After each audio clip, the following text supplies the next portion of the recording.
연세 의료원 하면 어떻게 정의할 수 있을까? 아마 이 땅에 살아가는 모든 사람들에게 나의 형제 이렇게 칭호될 수 있는, 그렇게 호칭될 수 있는 기관이라고 생각합니다. 오늘 여러분에게 오늘 이 말씀을 통해서 우리 연세 의료원이 가지고 있는 정체성에 대해서 다시 한번 생각해보고 또 그 고귀한 사역을 계속 감당하시는 데 있어서 작은 위로와 작은 격려가 되었으면 좋겠습니다. 사도 바울은 많은 교회들을 세웠습니다.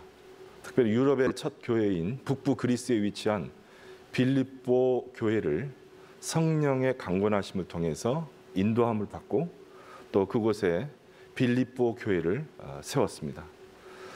그러나 그가 많은 복음 사역을 감당하는 중에 어려움에 직면했습니다. 로마의 감옥에 억울한 누명을 쓰고 갇히게 된 것입니다.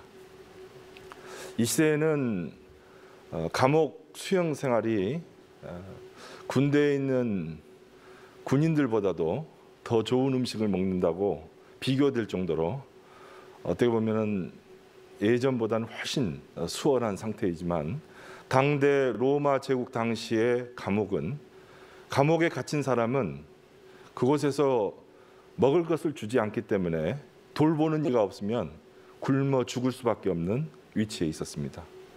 사도 바울이 감옥에 갇혀서 수영 생활을 할 때 가장 절실하고 필요했던 것은 그를 돌볼 수 있는, 또 단지 몸으로만 와서 수고 봉사하는 것이 아니라 그의 필요한 것들을 공급하는 그러한 어떤 손길이 필요했습니다.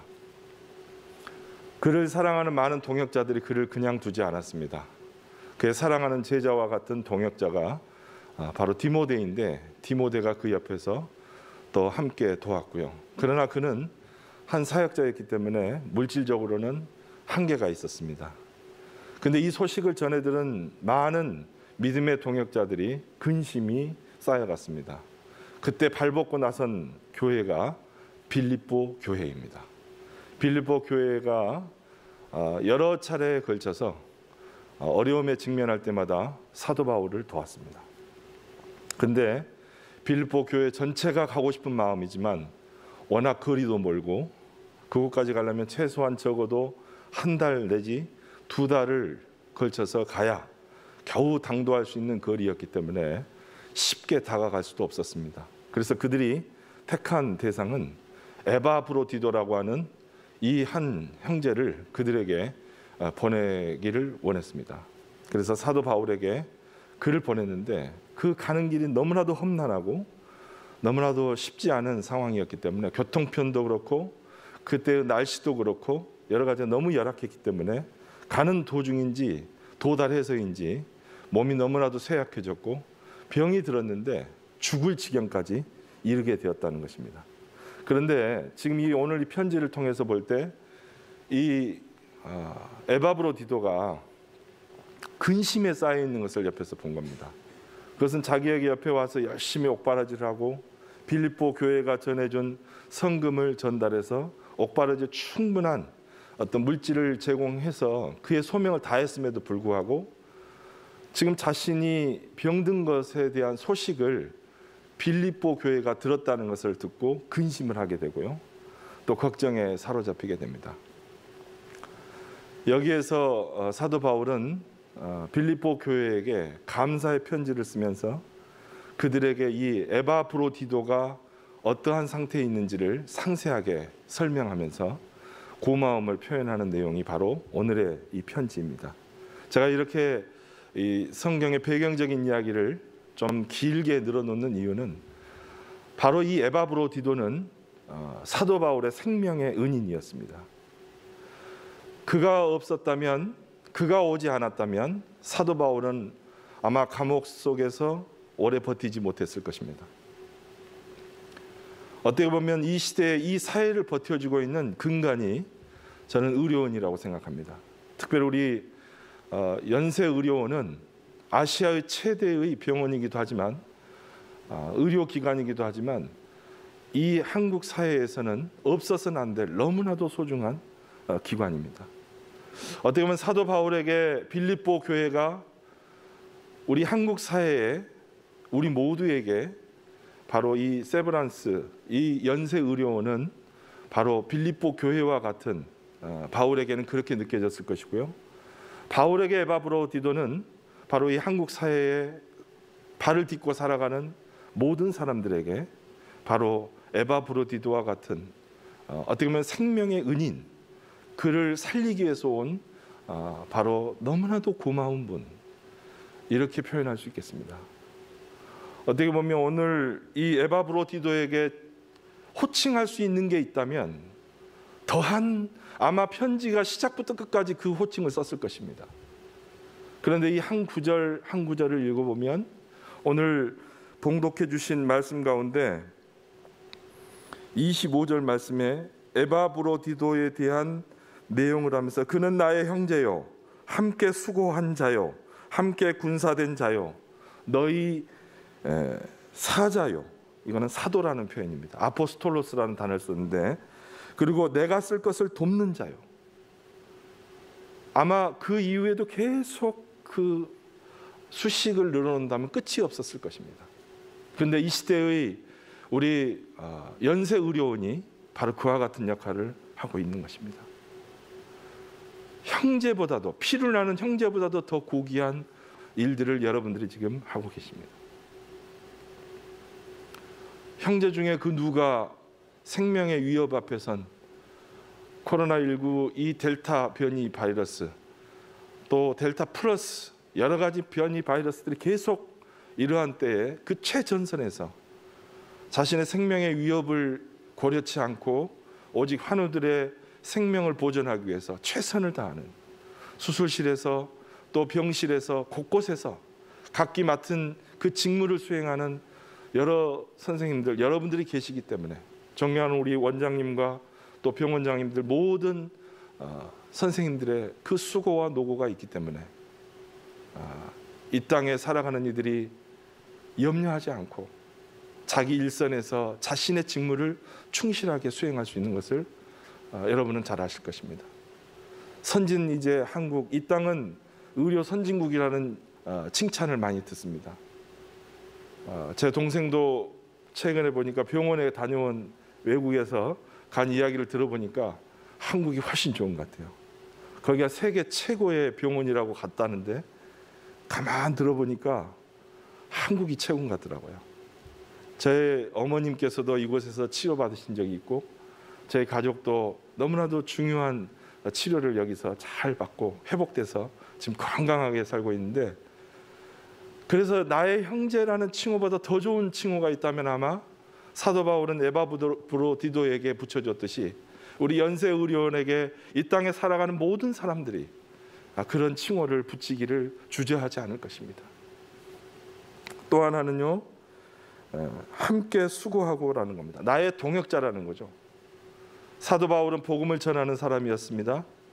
그 옆에서 옥바라지하고 또 물질적으로 공급하는 빌립보 교회에게 동역자라는 표현을 쓰고 있습니다. 각자 역할은 다르지만 그 고귀한 그 사명은 너무나도 다양하게 영역마다 이루어지고 있기 때문에 동역자 의식을 갖는 것이 굉장히 중요하다는 것을 확인할 수가 있습니다.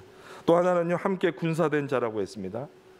최전선, 최전방에서 싸우는 전쟁을 치른다고 할 때 그곳에서 함께 정말 피를 나누는 전우와 같은 존재, 그 존재로 에바브로디도를 호칭하고 있습니다.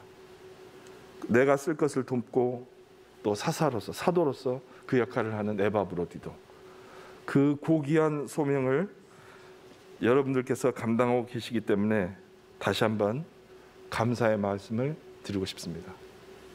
오늘 이 이른 아침에 함께 하신 모든 분들께서 아픈 많은 그 환우들을 대하고 또 계획하고 많은 것들을 또 설계하기도 바쁜 이 시간이지만, 먼저 우리가 하나님 앞에 선 것은 연세 의료원이 세워진 설립 정신이기도 하지만, 오늘 이 본문의 말씀처럼 인간의 의술이 아무리 뛰어나고 최첨단의 과학을 뒷받침하면서 나아간다 할지라도 인간이 할 수 없는 영역이 있다는 것을 우리는 늘 겸허하게 인정해야 합니다. 그래서 오늘 말씀에 보면 27절에 보면 그가 병들어 죽게 되었으나 하나님이 그를 긍휼히 여기셨고 이렇게 말하고 있습니다. 짧은 서신에 더 많은 표현을 할 수 있겠지만 표현하지 않았습니다. 그가 회복되었다는 것입니다. 죽을 지경까지 이르렀는데 그가 극적으로 살아났다는 것입니다. 하나님이 그를 긍휼히 여기셨다는 거예요.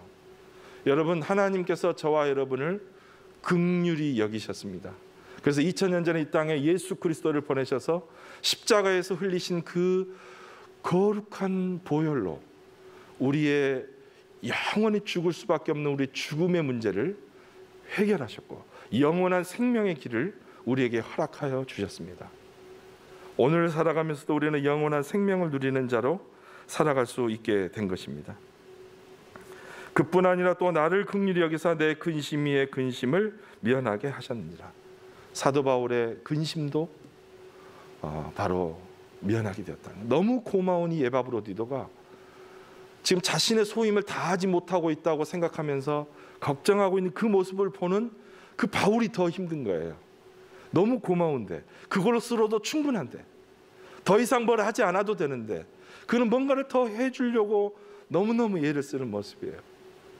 연세의료원에 속한 여러 교직원 여러분들께서 지금 그냥 계신 그 자체만으로도 더 하지 않아도, 그냥 그 이상 더 하지 않아도 충분할 만큼 하나님 보시기에 이 땅의 많은 사람들에게 그렇게 여러분들이 인식되고 있다는 사실을 꼭 아셨으면 좋겠습니다. 여러분들 너무나도 소중한 분들이고 고귀한 분들입니다. 우리 원장님 및 모든 교직원 여러분들께서 매일매일 힘겨운 이 전쟁터와 같은 이 시대에, 이 최전선에서 정말 급박한 상황도 많고 여러 가지 위기 상황이 많지만 그럴 때에도 새 힘을 얻으시고 하나님이 베푸시는 그 긍휼을 힘입고 소망을 가지고 힘차게 나아가시기를 바랍니다. 그럴 때 하나님께서 여러분들에게 지치지 않는 강건함으로 더하여 주실 것이고 여러분을 통해서 하나님의 그 고귀한 사역이 계속해서 흘러가리라 믿습니다. 예수님의 그 3대 사역 중에 하나, 힐링, 티칭, 프리칭, 그 중에 힐링 사역은 너무나도 고귀한 사역이고 그것을 목사들이 할 수가 없습니다. 저희가 의료 기술이 있으면 어때 병원은 안 보내고라도 치료해 주면 좋겠는데 할 수가 없습니다. 바로 그 역할을 하나님께서 여기 계신 여러분들에게 맡겨주신 것입니다. 주님의 사역, 예수님이 이 땅에 계시다면 21세기의 예수님은 바로 여러분들이십니다. 예수님이 하셨던 그 고귀한 일을 여러분이 지금 하고 계신다는 사실 잊지 않으셨으면 좋겠습니다. 오늘도 또 올 한 해도 앞으로 내일도 미래도 어떻게 바뀔지 우리는 모릅니다. 향후 10년 안에 코로나19 지금 현재의 바이러스보다도 더 정말 감당할 수 없는 바이러스가 올 수도 있다는 예고를 하는 것을 들은 적이 있습니다. 더 급박한 상황이 될수록 우리가 하나님 앞에 머리를 숙일 수밖에 없는데 하나님께서 우리를 도우시고 오늘까지 이렇게 이끌어 주셨던 것처럼 앞으로도 여러분을 지키시고 보호하시고 함께 하실 것을 믿습니다. 항상 여러분의 삶 속에 주님이 주시는 샬롬, 평화가 가득하시길 바랍니다. 샬롬은 부족함이 없는 꽉 찬 상태, 모든 것이 완벽한 상태, 그 상태가 여러분에게 계속될 수 있기를 소원합니다. 샬롬, 샬롬. 기도하겠습니다. 살아계셔서 오늘도 우리 가운데 함께 하시는 하나님, 은혜와 사랑을 감사드립니다. 오늘 이 시간 하나님 앞에 우리의 몸과 마음을 낮추고 주 앞에 머리를 숙입니다. 주님, 우리를 긍휼히 여겨 주옵소서. 이 땅을 긍휼히 여겨 주시옵소서. 코로나19로 여러 가지 어려움 가운데 있는 많은 분들의 생과 사를 주장하시고 특별히 연세의료원 모든 원장님의 모든 교직원 가족분들 한 분 한 분을 지켜 보호하여 주시고 동행하시며 이 고귀한 힐링 사역을 지속할 수 있도록 우리 하나님의 든든한 후원자가 되어 주시고 끝없는 격려와 칭찬으로 세워 주시기를 간구합니다.